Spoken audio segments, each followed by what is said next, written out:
Assalamualaikum warahmatullahi wabarakatuh. Saya Yoga Priutomo, NIM 054 dari kelas HKI 5B. Di sini saya akan membacakan beberapa potongan ayat dari beberapa surat. Yang pertama saya akan mulai dari Al-Baqarah ayat 187. A'udzubillahi minasyaitonirrajim. Bismillahirrahmanirrahim. Wala ta'kulu amwalakum bainakum bil batili wa tudallu biha ilal hukam ilal hukami litakulu fariqam min amwalin nasi bil ismi wa antum ta'lamun. Dalam Al-Baqarah ayat 187 ini di dalamnya itu menjelaskan bahwa seorang pasutri itu boleh saja berhubungan intim di malam bulan Ramadan seperti itu. Kemudian juga di sini juga itu menjelaskan bahwa umat Islam itu harus makan dan minum itu seperlunya, secukupnya, tidak boleh berlebihan seperti itu. Selanjutnya adalah Quran surat An-Nisa ayat 43. A'udzubillahi minasyaitonirrajim. Bismillahirrahmanirrahim. Ya ayyuhalladzina amanu la taqrabus salata wa antum sukara hatta ta'lamu ma taquluna wala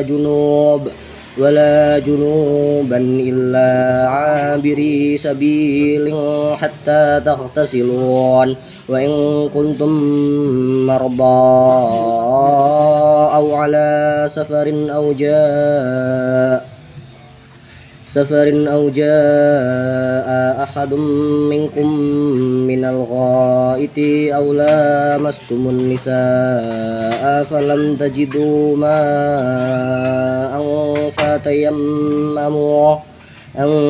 fatayammamu sa'idan tayyiban famsahu biwujuhikum wa aydikum innallaha kana afuwan ghafura.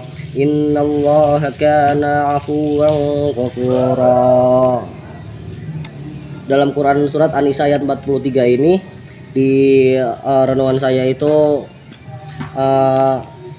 membahas mengenai orang-orang Islam itu dilarang untuk melakukan sholat itu ketika berhadas besar seperti itu, sebelum melakukan junub.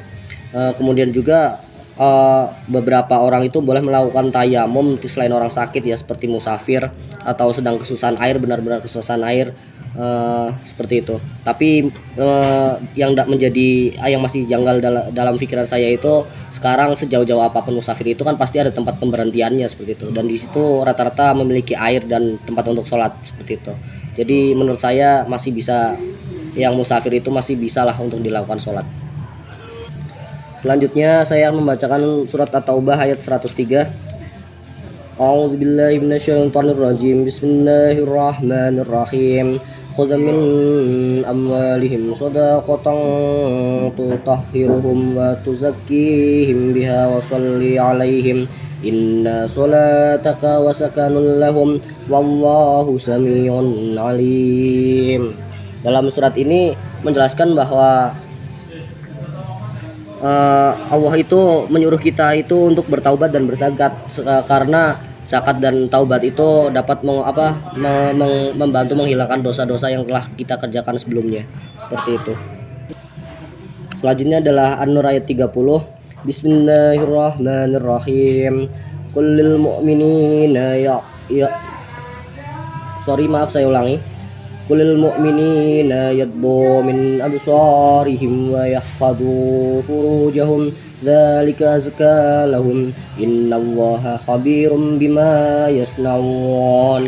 Dalam Quran surat An-Nur ayat 30 ini itu menjelaskan mengenai seorang pria itu harus bisa menjaga pandangannya, menjaga kelaminnya, agar terhindar dari hal-hal yang berbau zina seperti itu. Takutnya akan syahwatnya itu tidak bisa ditahan. Jadi menurut saya itu kalau misal sudah berumur dan sudah balik, sudah cukup harta, sudah mampu lahir dan batin untuk menikah, lebih baik menikah seperti itu. Untuk pendapat pribadi saya seperti itu, karena takutnya seorang pria itu tidak bisa menahan hawa nafsunya atau syahwatnya dan akan melakukan perbuatan zina.